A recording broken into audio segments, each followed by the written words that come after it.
Selamat pagi saudara-saudara yang saya kasih dalam Tuhan. Kita bersyukur pada pagi hari ini kita boleh berkumpul kembali untuk merenungkan satu tema, yaitu aman dalam pemeliharaan Tuhan. Dalam kelanjutan kita boleh merenungkan dan mempelajari Injil Lukas di dalam secara khusus dalam pasal yang ke-12. Saudara, kita boleh masuk di dalam dunia modern. Dunia semakin maju, teknologi semakin berkembang, manusia semakin canggih, saudara. Namun naasnya, dalam segala yang berkembang, yang begitu maju, itu membuat orang itu tidak lebih tenang, saudara. Semakin banyak tahu, semakin orang itu khawatir, saudara. Semakin banyak tahu, semakin orang itu tahu dirinya itu terbatas dan tidak bisa menguasai banyak hal dalam dunia ini. Semakin orang tahu terhadap sesuatu, semakin menunjukkan ketidaktahuan dia terhadap dunia yang begitu besar ini, saudara. Dan di dalam segala hal yang semakin maju itu, semakin kita merasa dunia ini tidak di dalam genggaman kita lagi. Dan di dalam segala hal itu, saudara, membuat orang itu semakin gelisah hari demi hari. Kalau orang sakit, saudara, itu jangan sampai dia pegang HP, saudara. Saudara tahu kenapa? Kalau dia pegang HP, semakin dia googling, saudara, semakin dia gak tenang, saudara. Bisa jadi sakitnya itu biasa karena dia googling, dia semakin banyak informasi, semakin takut dia, saudara. Semakin dia googling, semakin dia tanya AI, semakin interpretasi itu banyak, saudara. Dan semakin bisa dirujuk kemana-mana, semakin dia tuh merasa, aduh, saya ini bisa jadi punya penyakit A, B, C, dan sampai Z, saudara. Semakin cemas. Dan hari ini saudara, kalau saudara lihat searching, saudara akan menemukan banyak hal di dalam tingkat kecemasan hidup kita, kekhawatiran, harga kebutuhan hidup yang naik, saudara. Saya ingat berapa waktu yang lalu, saya sudah 1 tahun di sini, saudara. Lihat harga kopi tertentu itu harganya sekian dolar, saudara. Sekarang naik berapa persen, saudara. Dan bahan-bahan pokok yang lain juga naik, saudara. Dan tidak sedikit orang di dalam kenaikan kebutuhan pokok itu semakin cemas, saudara. Ini krisis. Bagaimana dengan hidup saya? Pekerjaan semakin tidak pasti, saudara. Tuntutan-tuntutan semakin banyak, semakin ada pergantian antara teknologi dengan kebutuhan tenaga manusia, saudara. Bahkan ada yang berpikir mungkin kebutuhan anak saya bagaimana ke depan. Masa depan anak saya bagaimana. Dengan dunia yang sedemikian rupa. Bahkan di dalam zaman modern teknologi yang berkembang, tekanan media sosial itu lebih mengerikan daripada tekanan secara fisik di mana kita berjumpa orang, saudara.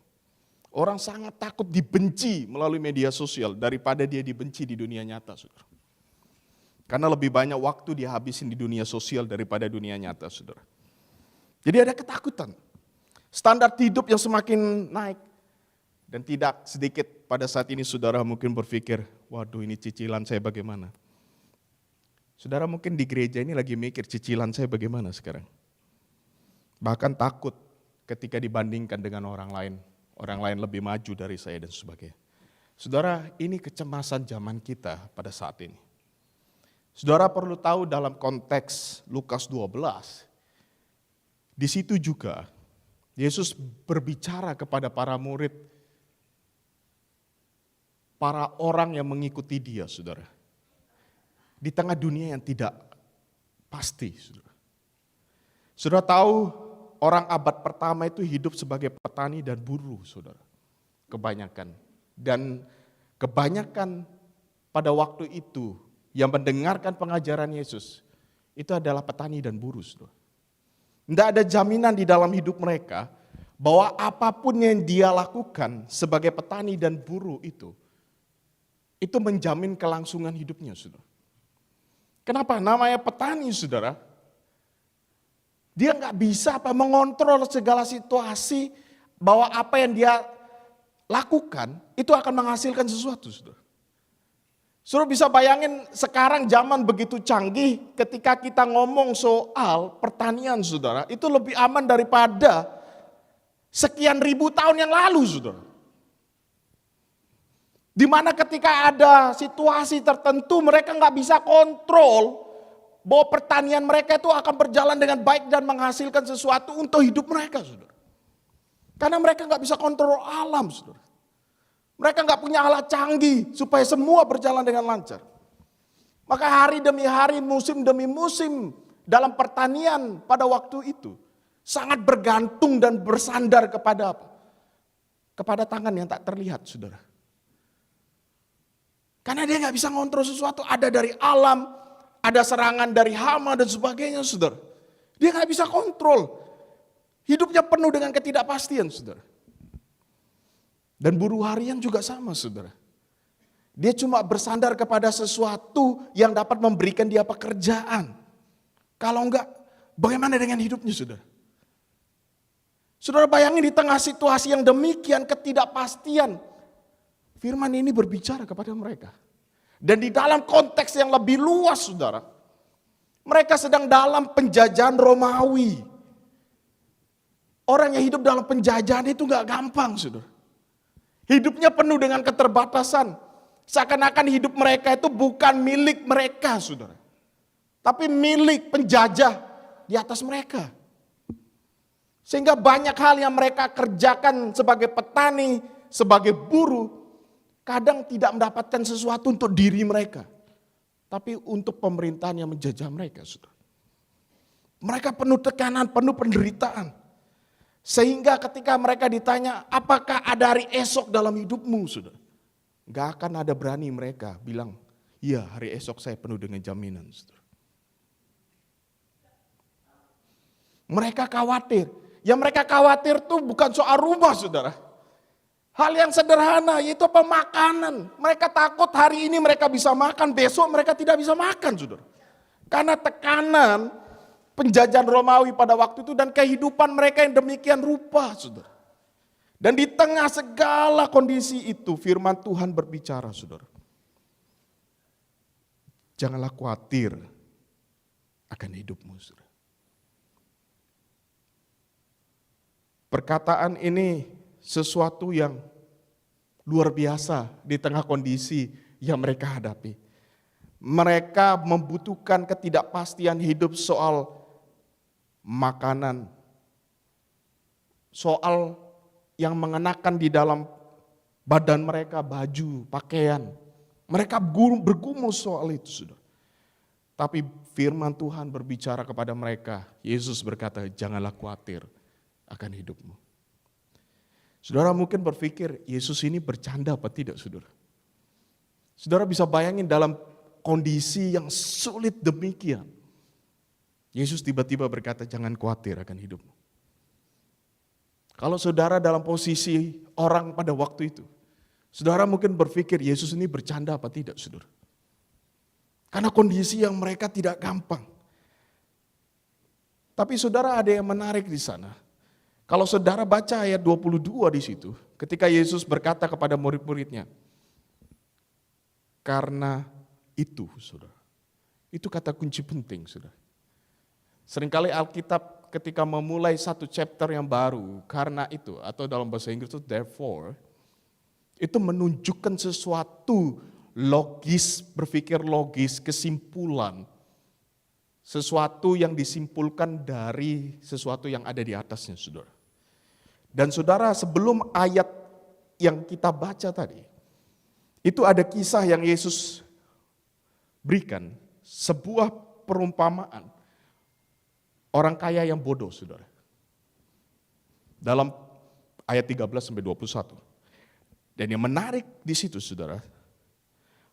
Ada orang juga yang menimbun harta. Dalam ayat 33-34 dikatakan. Tapi kehilangan nyawanya, saudara. Apa yang Yesus ingin katakan sebenarnya? Ketika dia katakan jangan khawatir. Karena itu jangan khawatir tentang hidupmu yang dia refer tentang perumpamaan yang dia gambarkan di atas, saudara. Yesus sedang menggambarkan sesuatu, saudara. Sebuah pemikiran yang dia simpulkan, karena itu kamu jangan khawatir. Karena dia berikan dasar di atas itu, saudara. Karena dia ingin katakan apa? Ketamakan. Seperti orang kaya, bodoh itu. Orang yang mengumpulkan harta itu. Ketamakan itu akan melahirkan kekhawatiran, dia bilang, saudara. Yesus ingin berkata sebenarnya, kenapa dia tiba-tiba katakan jangan khawatir? Karena apa? Kekhawatiran itu seringkali didasarkan oleh ketamakan, saudara. Karena Yesus tahu bahwa pada dasarnya manusia yang berdosa itu sangat tamak, saudara.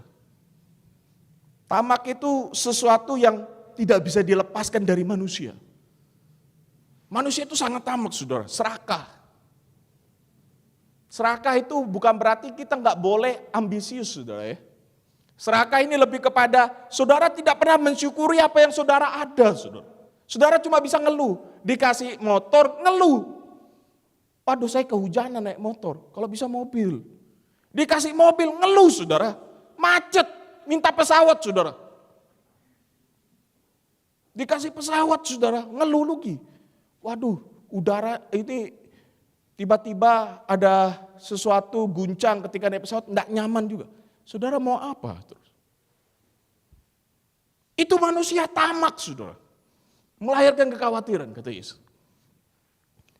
Kedua, kekhawatiran sering muncul karena manusia menggantungkan, kata Yesus. Makanya kenapa dia katakan di dalam bagian atas perumpamaan tadi. Menggantungkan keamanan pada materi.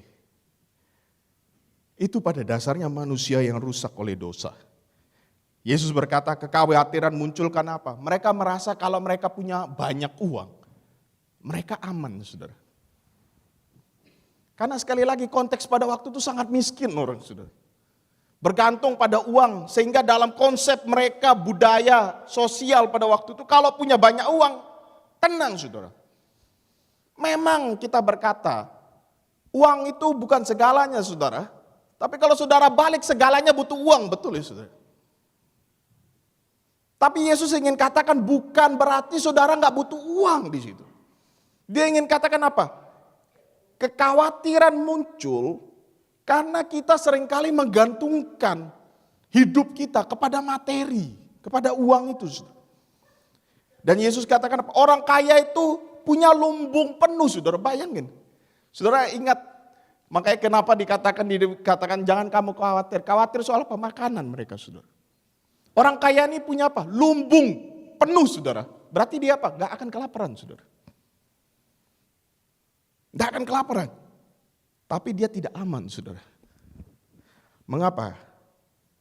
Karena keamanan sejati tidak pernah ditemukan dalam apa yang saudara punya apa tidak. Soal materi itu, saudara. Dan di sini Yesus berkata, janganlah khawatir. Khawatir di sini, saudara, mengarah kepada 3 hal. Terpecah, terbagi, hati yang berpindah, saudara. Saudara, ini sebenarnya ingin mengarahkan kita kepada satu hal. Makanya kenapa Yesus kesimpulan terakhir, di mana hatimu berada, disitulah tempat di mana engkau gantungkan hidupmu, saudara.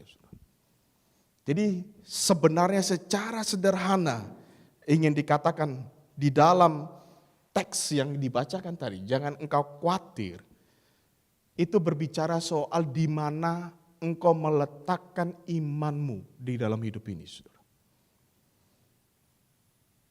Ketika kita meletakkan kepada sesuatu yang bersifat materi itu, saudara, dikatakan apa? Yang membutakan kita melihat sesuatu yang lebih besar daripada materi itu. Saudara akan kehilangan banyak hal di sana, saudara. Termasuk apa? Sandaran hidup saudara. Karena apa yang ada itu terbatas. Itu punya limitnya, saudara. Sedangkan Tuhan tidak terbatas. Dan yang menarik, saudara, kekhawatiran ini merujuk kepada ketakutan saudara terhadap sesuatu, saudara. Saudara ingat kata Amsal, permulaan hikmat apa, saudara? Waduh, ini habis ini, oh mantap. Permulaan hikmat adalah takut akan Tuhan. Saudara, itu ada sebuah pemikiran yang sama sebenarnya. Kenapa kata takut itu penting, saudara? Kata takut itu menunjukkan sebenarnya bukan takut seperti yang saudara bayangkan, saudara nggak bisa ngontrol sesuatu. Rasa takut yang diciptakan Tuhan pada awalnya kepada manusia sebelum kejatuhan, yaitu apa? Decak kagum, sehingga manusia itu meletakkan segala sesuatu kepada Tuhan, saudara. Kekagumannya dia kepada Tuhan, dia serahkan semuanya karena Tuhan berkuasa atas segala sesuatu. Namun saudara, kerusakan dalam dosa, dikatakan apa? Janganlah khawatir itu. Hati mereka terpecah, saudara, terbagi. Dia tidak lagi decak kagum kepada Tuhan, dia decak kagum kepada yang lain, yang sifatnya apa? Materi, saudara. Manusia taruh hatinya tidak kepada Tuhan, namun hatinya berseret kepada arah yang berbeda. Dia letakkan kepada apa? Uang, saudara. Sehingga ketakutannya bukan lagi merujuk kepada Tuhan, tapi ketakutannya merujuk kepada materi yang menguasai dia, saudara. Tidak lagi Tuhan yang menguasai hidupnya, saudara. Sehingga bisa disimpulkan dalam pemikiran ini, saudara. Khawatir itu berbicara soal di mana saudara meletakkan keyakinan saudara dalam hidup ini, saudara. Kekhawatiran itu bukan berbicara aspek psikologis, tapi berbicara aspek apa? Iman, saudara. Karena itu sangat erat dengan keyakinan terhadap sesuatu di mana saudara meletakkan hati saudara di sana. Dan disinilah saudara Yesus berkata hidup itu lebih penting daripada makanan. Yesus tidak berkata makanan dan pakaian itu tidak penting, saudara. Yesus sedang mengajarkan sebuah nilai di situ. Manusia seringkali membalik prioritas utama dalam hidup ini. Yang dia balik seperti ini, saudara. Hidup itu dipakai untuk apa? Ngejar uang, saudara. Tubuh itu dipakai apa? Untuk kejar penampilan, saudara. Jiwa dan kerohanian atau kerohanian itu gak dipedulikan sama mereka. Tapi Yesus berkata hidup itu lebih besar daripada apa? Makanan. Tubuh itu lebih besar daripada pakaian, saudara. Dan di sini Yesus ingin sedang berkata sebenarnya kepada kita hari ini. Jika Allah sudah memberikan yang terbesar kepada kita, Dia berikan hidupnya untuk saudara dan saya. Dia berikan apa? Bahasa ini teologis yang kaya yang Lukas ingin hubungkan. Dan Yesus berkata nanti dalam bagian terakhir. Dalam Injil Lukas, dia sudah serahkan dirinya, saudara. Saudara buat apa kejar itu semua? Saudara buat apa berfokus kepada itu? Karena apa? Allah sudah berikan hidup itu sendiri, saudara. Yang lebih bernilai daripada makanan dan pakaian itu. Bahkan hidup itu sendiri sudah dia berikan. Kenapa dia tidak sanggup menyediakan kebutuhan yang kecil itu, saudara? Sebenarnya itu yang ingin dijelaskan oleh Yesus dalam bagian ini. Dan bagian awal saudara dalam teks ini kita lihat dalam ayat 24, ayat 26 yang Yesus ajarkan kepada kita pada saat ini. Yaitu bagaimana kita punya perspektif yang damai itu, saudara. Dalam ayat 24 sampai 26. Di sini menarik, saudara. Yesus pakai burung gagak sebagai ilustrasi iman. Yesus berkata dalam ayat 24 sampai 26 itu, gagak itu enggak pernah menabur, saudara. Petani itu kan menabur, dia panen hasil yang dia tabur, saudara. Tapi Yesus pakai ilustrasi yang sangat luar biasa, bahwa gagak itu nggak pernah menabur, saudara, tapi dia menuai. Dan kedua, dia nggak punya lumbung, saudara. Gagak itu nggak pernah kumpulin sesuatu, punya lumbung yang besar untuk apa? Memenuhi kebutuhan dia, saudara, seperti manusia. Tapi Tuhan pelihara, saudara. Burung gagak dalam budaya Yahudi dianggap burung najis, saudara. Kalau baca Imamat pasal 11 ayat 15. Menariknya bahkan makhluk yang dianggap tidak bernilai pun dalam budaya sosial Yahudi pada waktu itu. Tuhan pelihara, saudara. Dia nggak pakai burung merpati atau apa, pakai burung gagak, saudara. Burung gagak yang dianggap apa? Ini burung nggak bernilai, bahkan najis bagi mereka, masyarakat pada waktu itu. Tapi apa? Burung yang najis yang ditolak itu pun Tuhan pelihara, saudara. Dia nggak pernah apa? Nggak pernah menabur, tapi dia menuai, tetap bisa makan, saudara. Dia nggak punya lumbung, tapi dia nggak kekurangan makanannya, saudara. Itu yang Yesus gambarkan, saudara. Dia katakan apa? Perspektif damai itu dia gambarkan dengan burung gagak ini, saudara. Dan Yesus sedang berkata, jika Allah memelihara burung yang dianggap rendah pada waktu itu, terlebih kamu, saudara. Itu luar biasa. Kalau burung gagak aja Tuhan pelihara, apalagi kamu, anak-anak kepunyaannya. Kekhawatiran dikatakan tidak menambahkan apapun, saudara. Sehingga ayat 25 dikatakan, siapakah di antara kamu yang karena kekhawatirannya dapat menambahkan sehasta pada jalan hidupnya. Khawatir itu gak buat saudara lebih baik, yang ada lebih buruk, saudara. Kekhawatiran tidak memperpanjang hidup saudara ataupun orang pada waktu itu. Dan tidak menyelesaikan masalah, kata Yesus. Tidak memberikan damai kepada orang pada waktu itu. Namun apa? Menguras energi. Bahkan membuat iman kita itu ciut di tengah dunia yang besar itu. Mencuri sukacita hidup kita. Kenapa? Semakin mengkerut dahi kita, saudara. Karena khawatir. Kekhawatiran adalah, Yesus ingin berkata, adalah usaha mengendalikan masa depan. Masa depan itu maksudnya apa? Hari depan, seminggu, sebulan, setahun, 10 tahun, bahkan 30 tahun ke depan. Berusaha mengendalikan, mengontrol semuanya. Tanpa mempercayai Tuhan di situ. Dan di sini kita diajarkan satu kebenaran dalam bagian yang awal ini. Tidak sedikit orang Kristen yang percaya kepada Tuhan, sanggup menyelamatkan jiwa, maksudnya bisa menginjili orang lain, bisa membawa orang lain kepada Tuhan. Tapi saudara, dia ragu Tuhan sanggup memelihara hidupnya. Orang bisa ajak orang ke gereja, bisa bilang, aduh Tuhan itu besar, Tuhan itu baik dalam hidupmu. Tapi dia sendiri ragu, Tuhan pelihara hidupnya, saudara. Itu ironi kan, saudara. Saudara bisa bilang cerita kepada orang lain, Tuhan itu maha besar, Tuhan itu baik. Tapi saudara secara bersamaan ragu bahwa Tuhan sanggup memelihara hidup saudara. Padahal Allah yang memberi keselamatan dalam hidup saudara, Allah yang sama juga memelihara hidup saudara. Jadi Allah bukan hanya menyelamatkan saudara, melepaskan saudara. Tapi dia menyelamatkan saudara dan dia memelihara saudara. Itulah konsep yang saudara harus bangun dalam hidup ini dan saya, saudara. Dan yang kedua, saudara, kita bisa melihat di dalam ayat 27 sampai ayat 30. Di situ berbicara tentang kita harus menentukan fokus hidup kita, saudara. Sehingga ayat 27 sampai 30 dikatakan, hai orang yang kurang percaya, saudara. Akar kekhawatiran adalah iman yang tidak utuh, saudara. Maksudnya apa, saudara?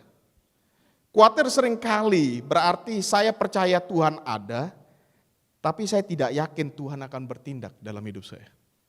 Saya gambarkan selalu begini, saudara. Iman itu betul, knowledge, pengetahuan di dalamnya ada. Tapi saudara juga harus lihat, iman itu tidak berhenti kepada pengetahuan. Tapi iman itu dari pengetahuan menuju kepada apa? Sebuah persetujuan. Bahwa apa yang saudara yakinin itu adalah benar. Dan yang ketiga yang seringkali saya ingatkan di sini saudara, yaitu apa? Ketika saudara percaya bahwa apa yang saudara ketahui itu benar dan saudara terima, saudara seharusnya menyerahkan hidup saudara kepada kebenaran itu. Kalau tidak, saudara sama sekali tidak beriman dalam hidup ini. Karena iblis, saudara, dia punya pengetahuan Yesus itu adalah Tuhan. Dia tahu Yesus itu berkuasa. Dia tahu Allah itu maha kuasa. Dia percaya Allah itu hebat, tapi dia tidak pernah menggantungkan hidupnya. Dan di situ dikatakan dia sama sekali tidak punya iman kepada Tuhan. Dan saudara, di sini Yesus ingin berkata, hai kamu orang yang kurang percaya, yaitu apa? Orang yang sama sekali tidak beriman sebenarnya dalam hidup ini. Ketika saudara cuma tahu Tuhan dalam knowledge saudara, saudara setuju knowledge saudara betul. Tapi saudara tidak pernah menggantungkan hidup saudara kepada apa yang saudara tahu dan saudara yakini sebagai kebenaran itu. Itu sama sekali saudara tidak pernah beriman di situ. Dan disinilah yang Yesus ajarkan sebuah pemikiran tentang iman, saudara.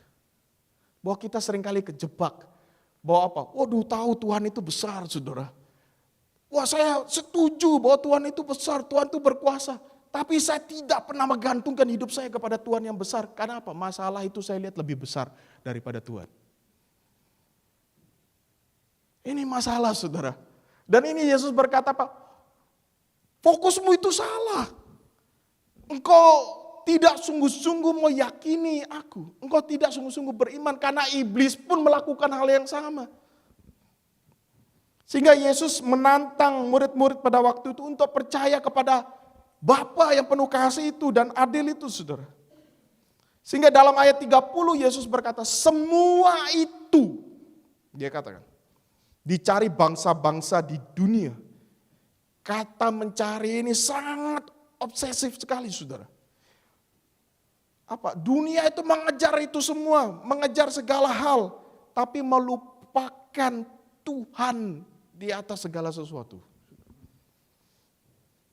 Dunia ini dikatakan mengejar keamanan finansial, status, kenyamanan, pengakuan. Tapi murid Kristus dipanggil untuk hidup berbeda dari dunia.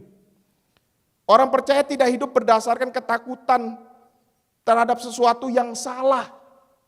Yaitu apa yang saudara kejar itu bukan Tuhan, saudara. Tapi Tuhan yang sebenarnya adalah apa? Bapa yang memelihara hidup saudara, bukan materi yang saudara kejar. Fokus hidup itu harus tertuju kepada Tuhan, bukan kepada apa? Berhala, saudara. Dan Yesus ingin simpulkan dalam bagian yang kedua. Ketika fokus saudara tidak lagi kepada Tuhan, saudara sama sekali tidak pernah punya iman kepada Tuhan itu.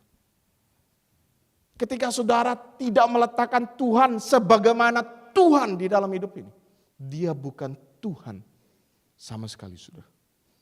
Saudara, jelas tegas bahwa Calvinis, teolog Calvinis selalu berkata, kalau engkau tidak meletakkan Tuhan sebagai Tuhan dalam hidupmu, dia bukan Tuhan sama sekali dalam hidupmu, saudara. Kalau saudara cuma meletakkan Tuhan sebagai Tuhan yang berkuasa secara knowledge saudara, saudara setuju itu, tapi saudara tidak pernah menggantungkan hidup saudara kepada dia. Dia bukan Tuhan sama sekali dalam hidup saudara. Saudara setuju? Berarti dia siapa, saudara? Saudara yang bisa jawab di situ. Dan di sini dikatakan tegas, Yesus berkata apa? Kalau engkau menjadikan Tuhan sebagai Tuhan di dalam hidupmu, engkau harus tahu dia itu berkuasa dalam hidupmu. Engkau harus menggantungkan hidupmu kepada dia. Dan apa yang kita bisa lihat dari bagian yang kedua, saudara? Seringkali kita hidup seperti dunia, bekerja tanpa henti demi merasa aman, saudara. Saudara setuju hal ini? Kita seringkali bekerja, kenapa? Takut tidak bisa makan besok, saudara. Ya bukan salah, saudara ya. Bolehlah kita nabung. Tapi kalau saudara bekerja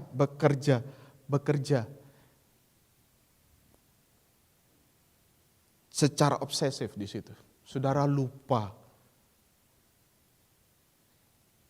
untuk dekat kepada Tuhan. Sama saja, saudara menganggap mamon itu lebih berharga dari Tuhan, saudara. Saudara taruh hati saudara kepada itu. Dengan saya punya uang segini besar, hidup saya tenang. Enggak juga, saudara. Saudara sedang menyembah mamon di situ. Dan Yesus berkata apa? Sama saja dengan dunia ini. Mengejar uang supaya apa? Tenang. Mencari pengakuan supaya apa? Berharga, saudara. Makanya tidak senang, orang itu tidak senang dikritik. Setuju ya, saudara? Saudara kalau dikritik bisa tidur nggak malam? Nggak bisa tidur orang. Kalau dikritik tuh nggak bisa tenang, saudara. Kenapa? Karena manusia pada dasarnya butuh pengakuan. Karena apa? Ya dia merasa dirinya di atas yang lain, saudara. Itu manusia yang rusak dan dosa. Dia lupa di atas dia itu ada Tuhan, saudara. Itu hidup kita terkadang. Namun Yesus mengingatkan bahwa hidup orang percaya harus berbeda dari dunia ini. Keamanan sejati bukan banyaknya harta, jabatan, tabungan saudara. Tapi keyakinan bahwa Bapa di surga memelihara hidup saudara. Mencari pengakuan supaya merasa berharga, itu bukan jawaban atas hidup ini. Itu bukan berarti ketika saudara tidak perlu bekerja, saudara pakai alasan ini, waduh Pak Andri bilang saya nggak usah kerja aja sudah, tunggu burung gagak datang, saudara tidak bisa juga saudara. Bukan begitu jawabannya saudara. Yesus tidak mengajarkan kemalasan, melainkan melarang hati saudara dikuasai oleh kekhawatiran itu. Bukan berarti saudara nggak boleh memikirkan itu. Tapi ketika hati saudara dikuasai oleh itu, berarti hati saudara sedang bergeser kepada Tuhan, berpindah kepada mamon. Saudara. Yang terakhir saudara, dalam ayat 31, ayat 32, Yesus bukan hanya menyimpulkan sesuatu, tapi dia berikan arahan yang jelas di sana saudara. Dia katakan, apa pengejaran prioritas yang paling penting dalam hidup ini? Dia katakan apa? Dia katakan di dalam ayat 31, ayat 32 saudara, dia katakan ayat 31, carilah kerajaannya saudara. Ini bukan menghilangkan kekhawatiran saudara. Bukan berarti saudara langsung selesai semua hal. Tapi Yesus ingin berkata, carilah kerajaannya dalam ayat 31. Di sini Yesus berkata apa? Kerajaan Allah di situ, yaitu apa? Memprioritaskan kehendak Allah dalam hidup ini. Hidup itu berpusat kepada Allah, dia katakan. Misi Allah lebih penting daripada ambisi pribadi, saudara. Saudara, Yesus ajarkan sesuatu yang sangat penting dalam hidup ini. Yaitu carilah kerajaannya itu merujuk kepada saudara ketika saudara punya banyak hal. Saudara ingin, kenapa saudara ingin menjadi dokter nomor 1 saudara? Dokter yang top. Bukan supaya saudara diakui oleh dunia. Supaya apa? Melalui saudara jadi dokter nama Tuhan dipermuliakan. Beda gak saudara? Beda saudara. Kenapa? Karena dalam prosesnya ternyata saudara gak bisa jadi yang paling hebat. Tapi saudara tetap bersyukur saudara bisa menjadi berkat bagi orang lain. Perspektif itu berbeda saudara, prioritas berbeda. Saudara juga ingin jadi apa? Jadi orang yang punya kuasa saudara. Tapi bukan untuk apa? Supaya untuk memerintah orang lain. Tapi dengan kuasa saudara, saudara dapat menolong orang lain lebih banyak. Saudara punya harta lebih banyak, bukan supaya apa? Supaya sekedar saudara dihormati. Tapi dengan harta banyak saudara pekerjaan Tuhan diberkati melalui saudara.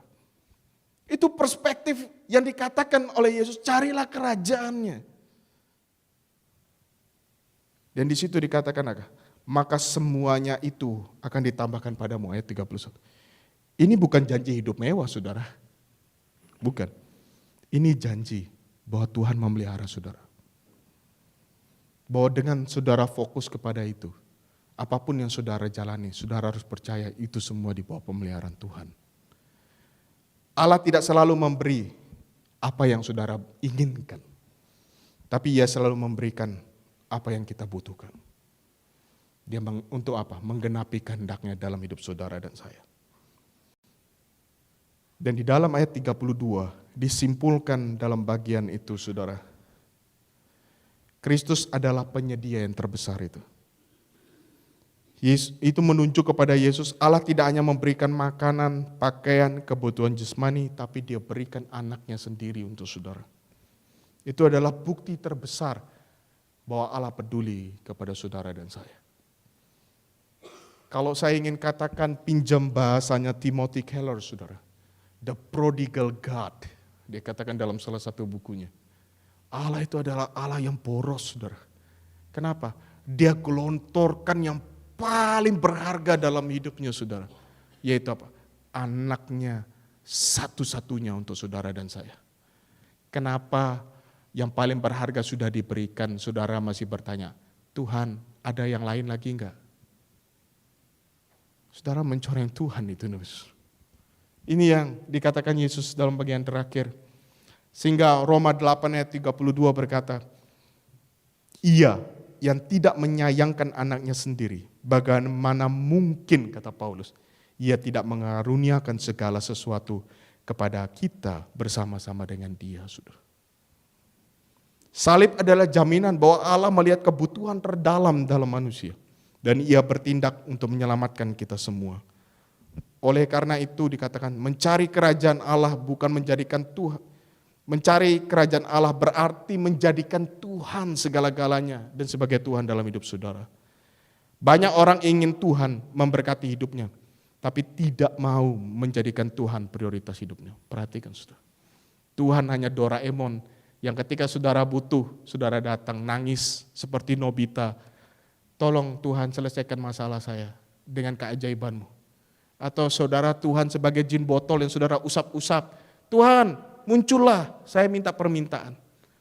Tapi saudara tidak pernah menjadikan Tuhan adalah Tuhan di atas segala-galanya dalam hidup saudara.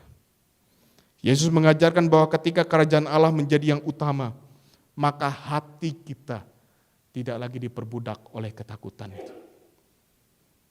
Tidak diperbudak oleh keinginan kita. Tapi hati kita diperbaharui oleh tuntunan Tuhan. Karena itu saudara, Tuhan berkata pada hari ini, janganlah khawatir. Bukan karena hidup ini selalu mudah, tapi karena kita memiliki Bapa yang setia. Amin saudara. Bukan hidup ini lebih mudah, tapi Allah yang setia tidak pernah meninggalkan saudara dan saya.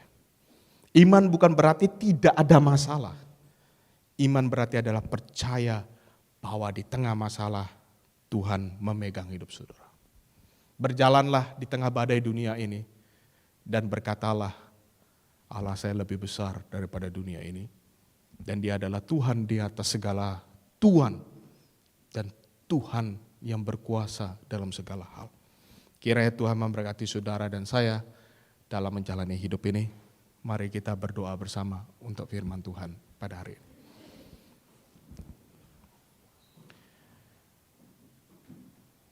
Tuhan, kami datang pada hari ini di hadapan-Mu.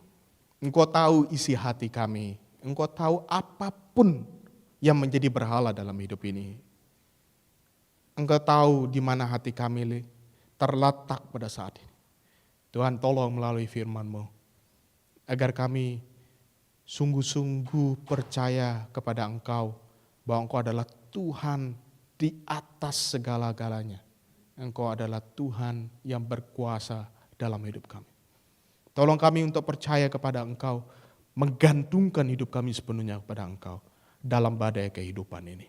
Karena kami percaya bukan apa yang kami inginkan, tapi apa yang Tuhan kehendaki dalam hidup ini.